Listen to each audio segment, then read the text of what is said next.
Hello students, welcome to my channel. आज मैं आप सभी को इस वीडियो में चैप्टर नंबर 4 का एग्जाम्पल नंबर 2 का थर्ड और फोर्थ पार्ट करवाने जा रही हूँ। इसका फर्स्ट और सेकंड पार्ट मैंने पिछली वीडियो में करवाया हुआ है, तो वहां से जाकर आप देख लेना। ठीक है, तो एग्जाम्पल नंबर 2 में हमें दिया है check whether the following are quadratic equations. तो हमें ये इक्वेशन दे रखी है, इसे सॉल्व करके हमें चेक करना है क्या ये इक्वेशंस क्वाड्रेटिक इक्वेशंस हैं। ठीक है, क्या ये क्वाड्रेटिक इक्वेशन की फॉर्म बना रही हैं। तो हमें सबसे पहले स्टैंडर्ड फॉर्म पता रहनी चाहिए क्वाड्रेटिक इक्वेशन की। क्या होती है? ax² + bx + c = 0।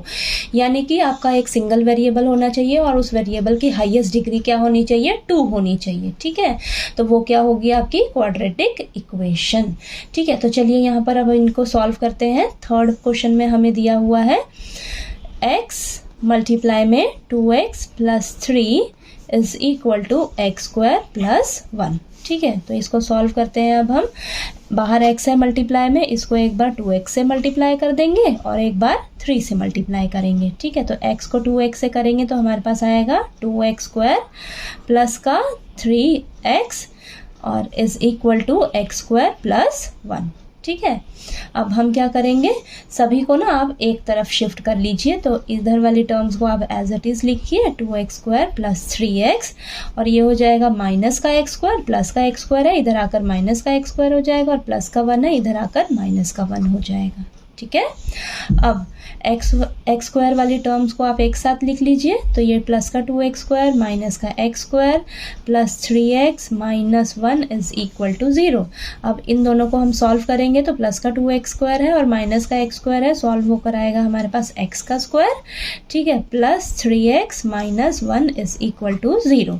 तो हमारे पास ये जो इक्वेशन सॉल्व करके आई है ये क्या है? हमारी क्वाड्रेटिक इक्वेशन है, क्योंकि आपकी देखिए वेरिएबल की हाईएस्ट डिग्री कितनी आ रही है आपके पास? 2 आ रही है। ठीक है, यानी कि ये इस फॉर्म में है, it is in the form of ax² + bx + c = 0। ठीक है, इस फॉर्म में है ये आपकी इक्वेशन। तो ये हो जाएगी हमारी, क्या हो जाएगी? Quadratic equation. ठीक है, तो यहाँ पर लिख लीजिए hence the equation given equation. ठीक है, the given equation is quadratic equation. ठीक है, तो जो हमें इक्वेशन दी थी ये हमारी क्या है? ये क्वाड्रेटिक इक्वेशन है। ठीक है, तो यहाँ पर ये गिवन लिखा हुआ है मैंने। ठीक है, अब नेक्स्ट है हमारे पास फोर्थ पार्ट है। यहाँ पर देखिए क्या दिया हुआ है हमें, x + 2 का होल क्यूब = x³ माइनस का 4। ठीक है, अब यहाँ पर हम फॉर्मूला अप्लाई करेंगे, कौन सा? a + b का होल क्यूब वाला। ठीक है, तो यहाँ पर सबसे पहले आप लिख लीजिए a + b का होल क्यूब का फॉर्मूला क्या होता है आपके पास? a³ + b³ + 3a² + 3ab²। ठीक है, तो जो भी आप आइडेंटिटी यूज़ करोगे, फॉर्मूला यूज़ करोगे, उसको आप साइड में मेंशन जरूर कर देना। ठीक है, तो यहाँ पर चलिए अब यहाँ पर हम अप्लाई करते हैं। तो ये हो जाएगा हमारे पास x³ + 2 का क्यूब + 3 × x² × 2 + 3 × x × 2 का स्क्वायर = x³ माइनस का 4।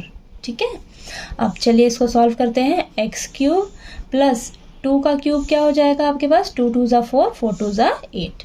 ठीक है, अब नेक्स्ट प्लस 3 × 2 6 का × x² है। ठीक है, तो ये 6x² हो जाएगा प्लस 3 × x × 2 का स्क्वायर है ना, तो ये हो जाएगा इंटू में 4 = x³ माइनस का 4।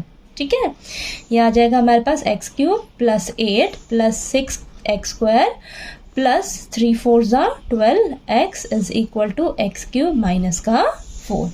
ठीक है, अब हम क्या करेंगे, इन टर्म्स को इस साइड एक तरफ ले आइए, शिफ्ट कर लेंगे। तो ये सभी टर्म्स को आप पहले एज इट इज लिख लीजिए, x³ + 8 + 6x² प्लस का 12x माइनस प्लस का x³ है तो इधर आकर माइनस का x³ हो जाएगा, माइनस का 4 है तो इधर आकर प्लस का 4 हो जाएगा = 0। ठीक है, अब यहाँ पर आप ध्यान से देखिए, प्लस का x³ है और माइनस का x³ है, ये आपस में कैंसिल हो जाएगा।